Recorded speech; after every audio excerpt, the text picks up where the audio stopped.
So my name's Andy Schofield. I'm one of the organizers of Columbus Web Group, and today I'm going to be talking about going from attending events to organizing them. So a few things I'm going to talk about. First, a little bit about myself, and then we're going to talk about my journey to becoming an organizer at Columbus Web Group. And then from that journey, I noticed a few patterns, so I'm going to talk about those for a while, then cover some takeaways, and leave you with a piece of advice. So, does anyone recognize this pattern? Yes, exactly. This is a calibration pattern from the era of analog broadcast television. And so I'm going to use this image to sort of tell the story. So this, so a little bit about me.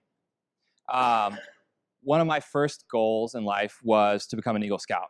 I can remember it from a little kid, and the reason for that was my dad is an Eagle Scout, my grandpa is an Eagle Scout, his father was in scouting, and my brother is an Eagle Scout as well. So it was a goal that I knew from a very young age that I wanted to attain. And what I think, like looking back on that, really attracted me to that is throughout the journey to become an Eagle Scout, there are a lot of different challenges that it presents you. So there's some things that are required of you, and there are some things that are optional. And throughout all of that, there's a lot of problem solving that goes on. And looking back, I think the problem solving is really what I was attracted to and I really liked. So when I think about my hobbies, I'll share a couple hobbies with you. They all revolve around problem solving. So my first hobby is photography. Photography has a lot of challenges with it, especially when you're working with a model or a subject. The light is constantly changing. There are a lot of things moving. You have to move to find the shot that you want, reframe it. And so there's a lot of problems that come with that and things that have to be solved quickly for you to get the shot that you want. The light changes very quickly. So that also has a problem-solving theme, which I really started to notice as, especially I was working on this presentation. Another more recent hobby of mine is rock climbing. And I realized the reason I was so interested in rock climbing is because it has lots of problems. You have to solve the problems, the different holds. You have to decide which ones to choose to go up the wall. And whether that's 30 feet or 50 feet, to get to the top, you have to solve those problems. And sometimes there are multiple ways, and sometimes maybe there's only one way. A third hobby of mine is lock picking. It's like the locks that you have on your front door. I'm the organizer of Columbus Web Group, or of Columbus Locksport, excuse me. And so when I was originally attracted to that, it was because of the problems that a lock presents. So locks are these interesting little metal mechanical devices that have all kinds of very interesting problems about them. So when I look at all of the different hobbies I have and some of my past experiences, there's really a problem-solving theme. And I think that'll be really important for you to know as I explain a little bit more about my journey. So my journey with Columbus Web Group started in May 2016. And I heard about Columbus Web Group through my company, Yammer. So if any of you remember Yammer, maybe still use Yammer, that's originally where I heard about Columbus Web Group. And so I decided to show up. Sounded cool, sounded interesting. And all throughout 2016, I showed up. 2017 showed up and really started to get more and more interested and engaged with the group. So in December 2018, I met with Kevin for happy hour, and I was talking to him about, okay, what goes on at Columbus Web Group, and how do you get involved, and what help do you need? And so Kevin went through all of the things that he kind of told you a little bit about already, but all of the effort that goes into putting a presentation together, working with presenters, securing space, securing sponsors for food, all of that is a lot of work. And also, one of the things he talked about was weekend workshops, which is something that really interested me. And so I said, this makes sense to me. I think weekend workshops are something that I would really be interested in helping to organize. And so after that, I kept showing up and started to work with Kevin and helped to organize these workshops, but also was coming every month to Web Group. So all throughout 2019, I'm coming to Web Group, I'm showing up, and something started to happen. I was more and more involved. And I started helping work with the presenters, work on the slides, talk over the outline, and really get them ready to present, and be more involved in even the monthly aspects of like securing the venue. So all of those things started to happen throughout 2019. And so that overall brings us to today. So that is sort of my journey from going to just an attendee to moving into organizing the group. And one of the things that started to happen is I noticed some patterns started to emerge. And so that's what I'm going to be sharing with you today. But I want to give you a disclaimer. This journey is this is my journey, it's not your journey. Every journey is a little bit different. And these patterns are not intended to be a step-by-step guide. You're not something you're supposed to follow exactly and expect the same outcome. Everyone's a little bit different, and everyone has slightly different outcomes. So I want you to take inspiration from this, but don't try and follow it exactly and expect the same result. If you follow it exactly, you may get a different and even better result. So one of the first things that you have to do when you're just on your journey is discovery. What you want is, when you want to find a group or you want to find a organization that you really connect with, you need to know about them and find out what you're sort of interested in with them. So figuring out what you connect with is really important. So for me, when I first came to Columbus Web Group, I instantly connected with the people. And so like many of you here today, you stand around and talk, you get a chance to talk with really interesting people who are doing interesting things. That is what drew me in to Columbus Web Group, and that is what initially made me come back time after time. And so there's a few different things.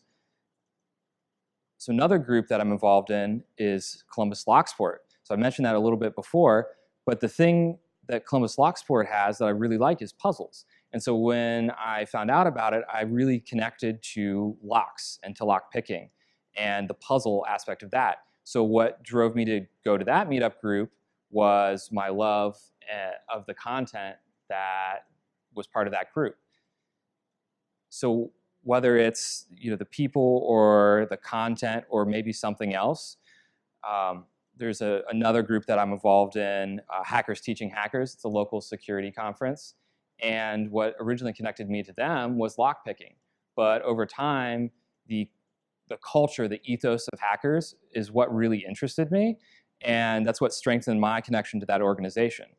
So whatever the connection that you have or whatever you're interested in, it's important you find something to connect with that group.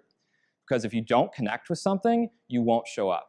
And showing up is one of the most important things you can do if you're interested in being in leadership in a group or an organization. It's probably the most important thing, because if you're not there, the organizers, the other leaders won't ever know your name, and you can't learn more about the group. You can't learn if you're passionate about the group or you connect with the group. So showing up is one of the most important things you can do. So as you've kind of learned more about the group, you've figured out maybe what you connect with about the group, you're starting to begin something that I'm calling a cycle. So as you're beginning this cycle, you really need to figure out if the connection that you thought was part of this, that you're connected to this group, if that is actually true. So sometimes that may not be true. You thought maybe something was a little different than it was, and that's all right. But you want to figure out if you connect, because that connection is what generates passion, and that's what people are passionate about and allows you to show up. And then as you're moving through this cycle, you want to evaluate whether or not the group is aligning with your goals and whether or not it's a priority for you. It may be that it's something you're interested in, but you have a greater connection with another group. So that connection is part of what drives your passion, and it allows you to prioritize. So for me, Columbus Web Group is a priority. So part of how I was able to show up so much is because if something else was going on during Columbus Web Group, I just didn't go to it. I prioritized Columbus Web Group over those other groups and those other things I was maybe connected to or I was passionate about, but not as much.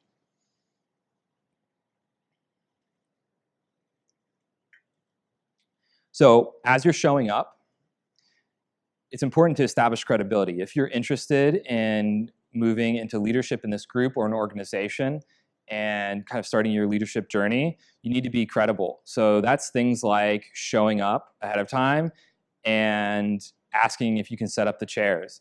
Even a small little thing like that it's important because you need to do small tasks and you need to prove you can do small tasks well to the organizers. Because if you think about it, no one's going to give you something big to do if they know you can't set chairs up or you can't put pizza boxes in the trash.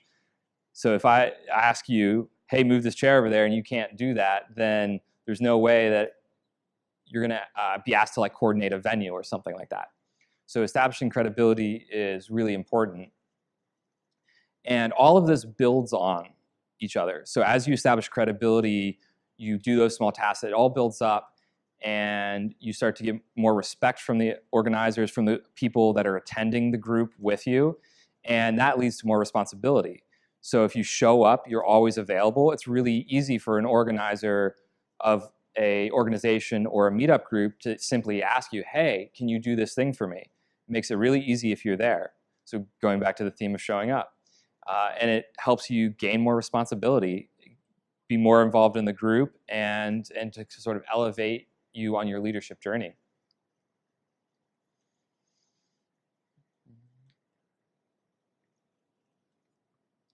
So as you're moving through this journey, you're more involved, you're taking on more responsibility.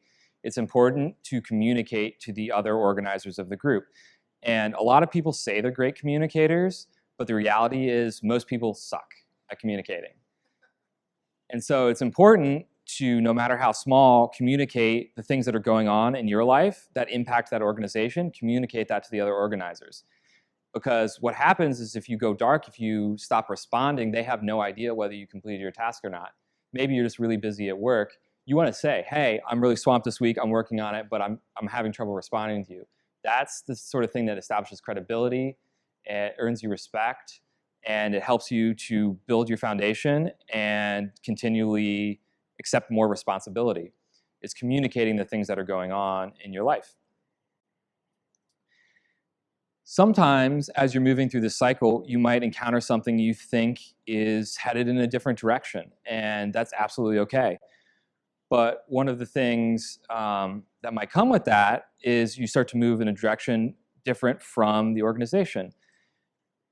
There's nothing wrong with that, but you want to make sure like you're communicating. So as you move away from the group, or you want to explore a new path, you want to communicate that to them that, hey, I'm going to try this thing out. And that's all part of what goes into your leadership journey, as well as your responsibility with that group. So if people know what's going on in your life, they view you as responsible, and that allows you to do things like explore a new path. And part of that, a big part of sustainability is communication. I've said it a few times, but it's important because without that, no one knows what's going on, and the other organizers may take on more responsibility, more organizing, finding venues or whatever, because they don't know that you've already done it, and then you end up with 2 venues that are booked.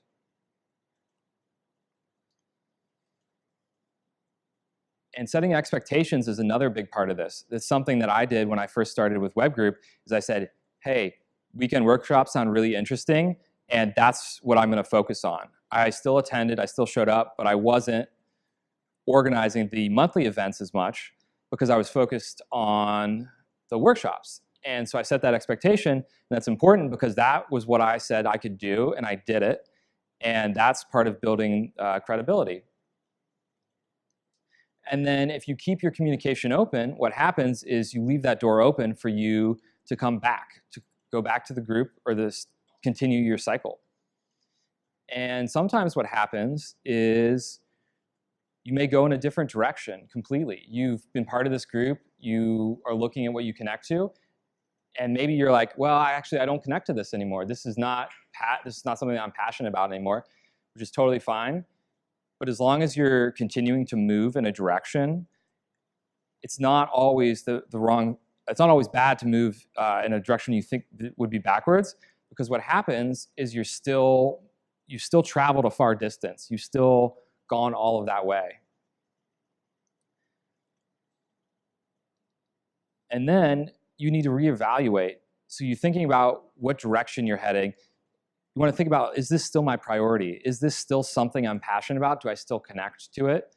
A large part of these cycles is continuing to reevaluate, because things change over time and people's life circumstances change over time. So sometimes an organizer may not be able to continue. It's important to communicate that to the other organizers, because what that does is that builds your reputation in the community, and it allows you to have that credibility from one group move to a different group.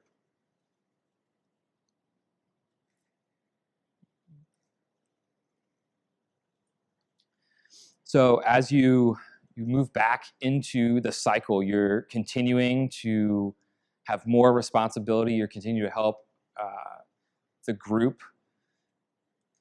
What's going to happen is you're going to start to move forward, you continue to move up in your leadership journey, you're going to accept more responsibility, and what's going to happen is you're going to find a bigger cycle approaching you. And so now you need to decide whether you're going to do it again or not. And that's really important, because sometimes you run into a situation, you're passionate, really excited about it for 6 months, and then maybe you move on. You don't want to continue to do that for another year, 6 months, because the other organizers will know that. So you really want to be honest with yourself and be honest with the organization and say, is this something that I want to do? And let the other organizers know that. But hopefully it is something you connect with and you do it again. So you take this bigger cycle on, you take more responsibility, and when you take more responsibility on, that is directly what happens when you elevate yourself into a leadership position in an organization. It's important to remember that all of your journey, all of the experiences add up over time. So a CEO of a business has never stepped right into the CEO role from college or from a boot camp or from wherever they came from. They started somewhere in the organization and they moved up. They completed the tasks that were assigned to them, that were asked of them, and they did them really well. They did them to the best of their ability, and all of that adds up to your journey over time, and what allows you to take your foundation and apply it to being really good at organizing a meetup group or a community organization. And you have to remember that sometimes the path that you take, maybe it was a direction that you didn't think you were going to take. There's nothing wrong with that. All of that adds up to your leadership journey. Some of the paths that you took that maybe you think went backwards, there's nothing wrong with that as long as you're moving in a direction that you think is best at that time. So all of your experiences in your journey, all of that adds up to you and elevates you on your leadership journey. All of that is part of you, and all of it makes you what you are. So, thinking back to some of these patterns that I've explained. So there's things that I noticed from organizing Columbus World Group, from being here every month and from doing all of the tasks that I was asked to do.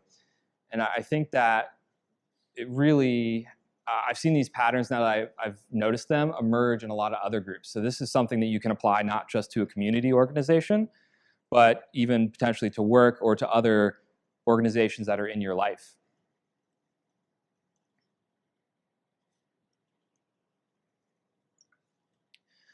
So thinking forward to 2020. So the title of the talk was 19 to 20. I want to thank you for attending my 20th birthday celebration. But the reality is we're talking about 2020. So 2020 for Columbus Web Group, just like any year, we're always looking to build the group bigger and better and do more interesting things. We've tried things in the past that maybe haven't gone so well, and we've tried some things that have worked pretty well. And the monthly meetup is the heart of that, in my opinion. So what I really want to share is that this group, this meetup, is certainly not going away, and we're working on building it bigger and better next year, and we're always looking for ways to do that. So if you have ideas, if you know of something you think that might be interesting for this group, come talk to us. We'd love to talk about it. So thinking again about my journey at Columbus Web Group started with attending the group. And then what happened is I started heading in a direction. I started saying, okay, I want to work on the weekend workshops. And I did that, but I also got pulled back and started doing the monthly meetups. And it was a direction that I really wasn't expecting. I was focused on just the weekend workshops. So it's something that I knew was a possibility, but I didn't know that's what I was going to do and end up doing.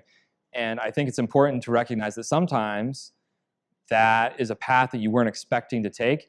You still want to embrace that opportunity when that discovery that, is this something that I'm interested in, I'm passionate about? You should let that happen and follow that path when it exists. So for 2020, we've talked about a number of things, but I think the biggest thing is we want to make sure that the group continues to build and to elevate. And so we're going to make it bigger and better next year, and we're always happy to involve the rest of the monthly group in it. So I want to leave you with a few takeaways. First, you need to discover. So you need to find what you're passionate about. You have to figure out what you connect with. And then you need to show up. So showing up is the most important thing you can do. If you don't show up, nothing else will happen. You have to be clear about what you want. This is all about priority setting. For me, like I mentioned, my priority was Columbus Web Group, and it led me to where I'm at now. You have to make connections. Connections are the things that you're passionate about. That's what helps you to continue to come and attend a group. So they're super important that you make connections. It doesn't matter what type of connection you make, whether it's with the people of the group, whether it's the presentation, or the content, or something else. It doesn't matter as long as you connect.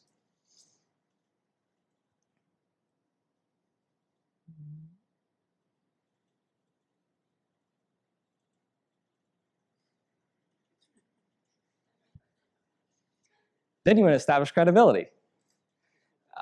Establishing credibility is really important because that builds your foundation. That's anything that you want to be involved in a group, you're going to have to set up chairs. So it's important to kind of establish that credibility early.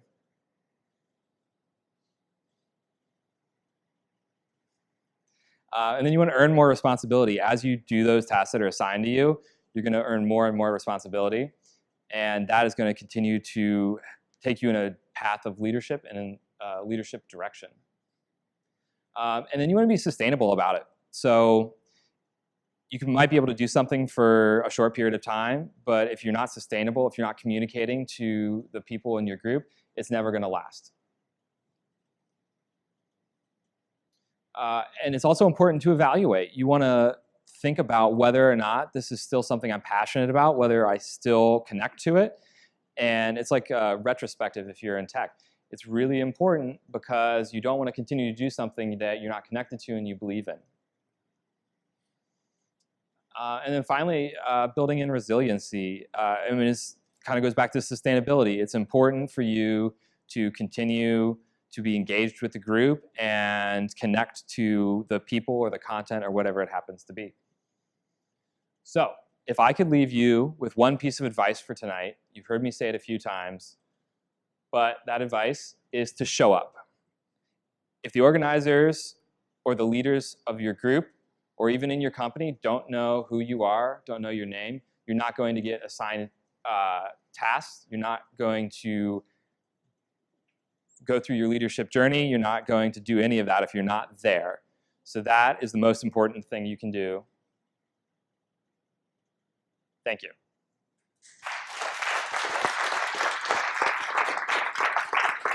Yeah.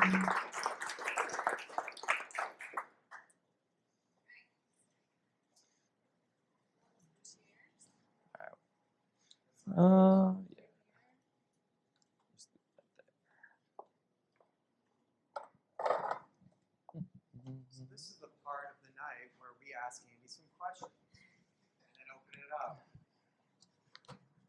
This work? Can everyone see me? Oh, I'm gonna like squish this. Hopefully that. So keeping with the theme of the technical difficulties, my phone battery is about to die, so we'll see. Oh, fun. See how this goes. Fun, fun. Is this thing on? Is the light on? Okay. All right, then it's on. So is Columbus Web Group looking for organizers for 2020? Absolutely, great segue. So we're always looking for organizers. So it's like some of the things that I mentioned. You know, if you you come and you show up, that's really the path to becoming an organizer in this group. Okay, awesome. So things like you talked about, just putting chairs out and being available to do whatever else the group needs to do is a good way to get involved? Yeah, absolutely. So like even the smallest thing, like helping set the chairs up, you saw a little bit of the technical difficulties that were going on. Sometimes it takes a little while to set up. I didn't see anything. What are you talking about? Yeah, actually, I don't know what I was talking about. I was out of a brain fart. But even the littlest things like helping set the pizzas out or helping set the drinks up, all of that is super appreciated. And so anytime people are here and they're volunteering to do that, we notice. Awesome. So in your talk, you talked a lot about some of the extracurriculars that you had done outside of your 9 to 5. Can you talk a little bit about what you've done professionally, both now and then kind of what led up to that point? Sure. So I'm a developer, so I work for Improving, kind of like I mentioned. When I started in kind of out of school, I started testing. So I have a background in CIS, so I learned how to code in school. When I started in testing, and what I really liked about that was breaking things, basically. And then I was like, well, this breaking things like by hand is kind of boring, so I'm gonna write code that does it for me. And then that kind of moved into more test automation. And after I was doing that for a while, I moved into full stack development, and then now I focus more on the front end side of things. And I think partly why I'm so interested in code in general is problem solving. So kind of like I mentioned before, most days I solve problems with code. Sometimes the problems are people related, and no code will solve that. And that's where communication comes in. But yeah, I think that's a little bit of my journey. Okay, so what do you think is next for you in your career? Oh, that's a good one. I mean, it's kind of hard to say. I think, right now I'm kind of moving back in towards the back end side of things. So still staying in code, but I really like the idea of like architecture.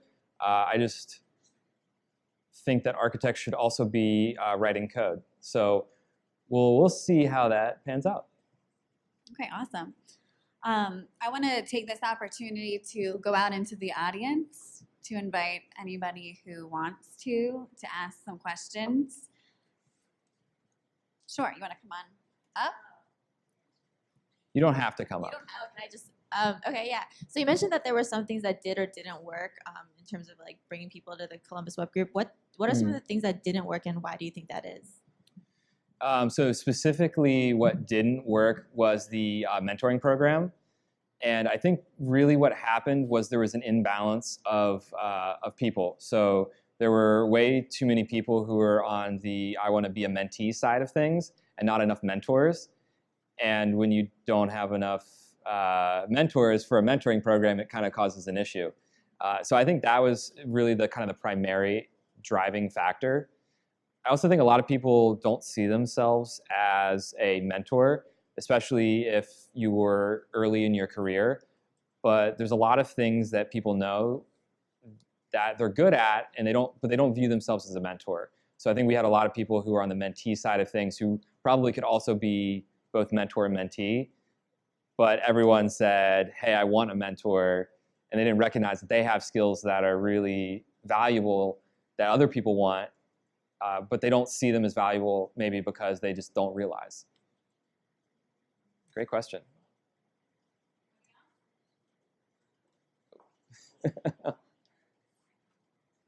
So you talked a little bit about kind of discovering a group and figuring out how you relate to it. You did touch on this a little bit, but could you elaborate kind of what is it about the Columbus Web Group that really drew you towards it? What kind of really made you want to get involved? Yeah, so really what drew me and what kept me coming back was the people. So when I first attended, I really hadn't gone to many meetup groups, and so I didn't really kind of know the ethos or the vibe around them. But the people that I met at Columbus Web Group that very first time, that is really what cemented it for me of like why this is something that I want and I want to be involved in and I want to go to. And so for me, it was like what happens at the beginning and after the presentation where you get to talk with people, you get to find out what they're doing interesting, cool things, they're working at cool companies, all of that. That's really what drew me the most to Columbus Web Group.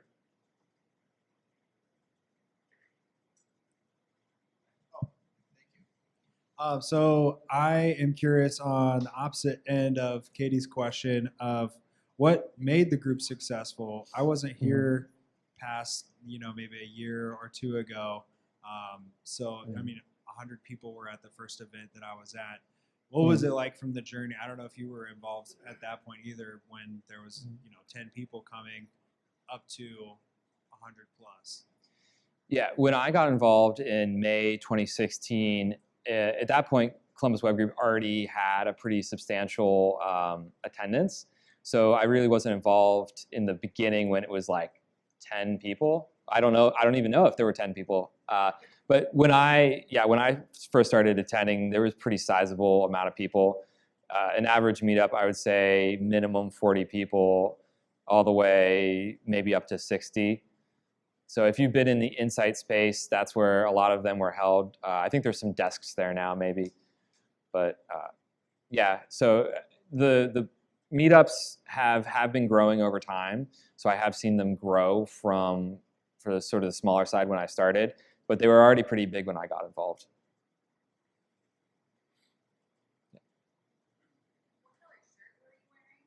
On your first meetup? I was wearing a Columbus Web bright Group? green button-down shirt.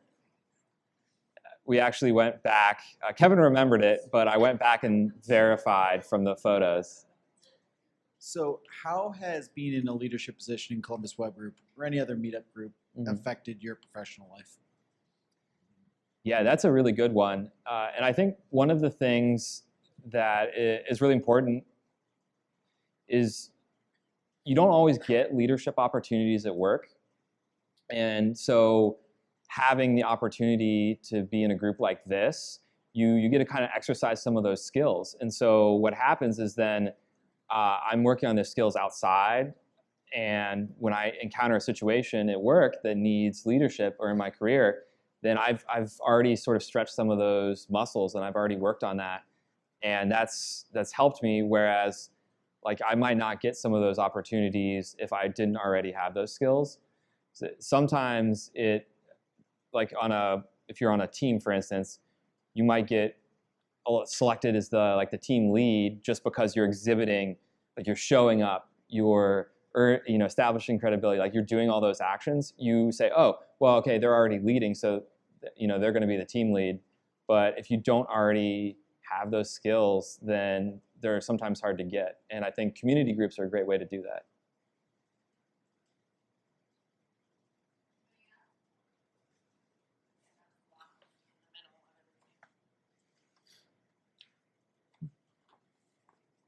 So in your Columbus Web Group in the leadership team, so how did you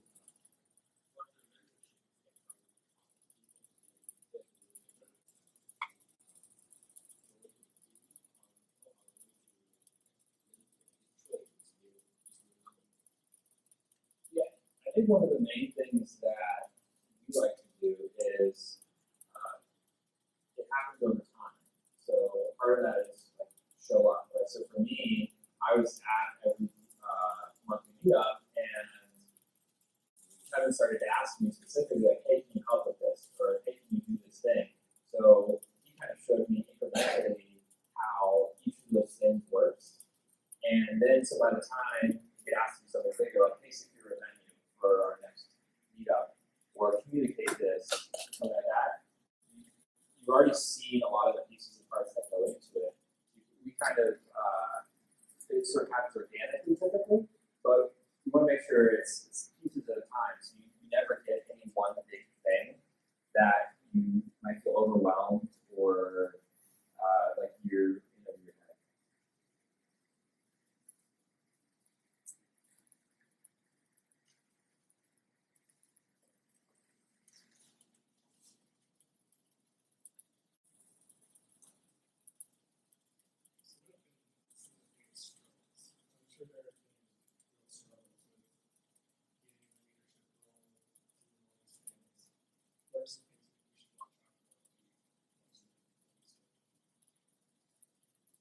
I think the biggest thing that I know I struggle with is like prioritization, because there's so many things that I want to do that I want to be involved in, and I know that I can't do them all and do them all well.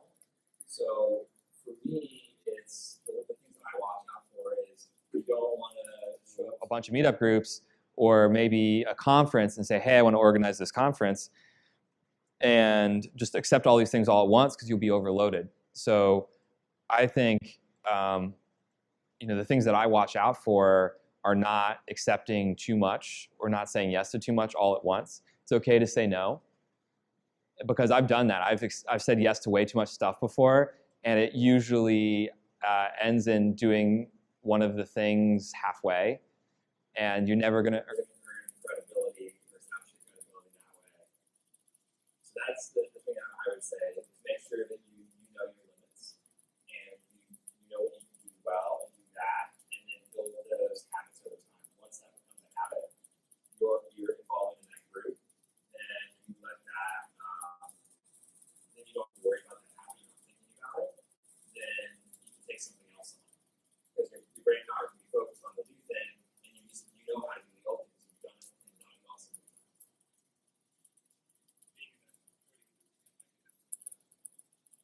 Yeah.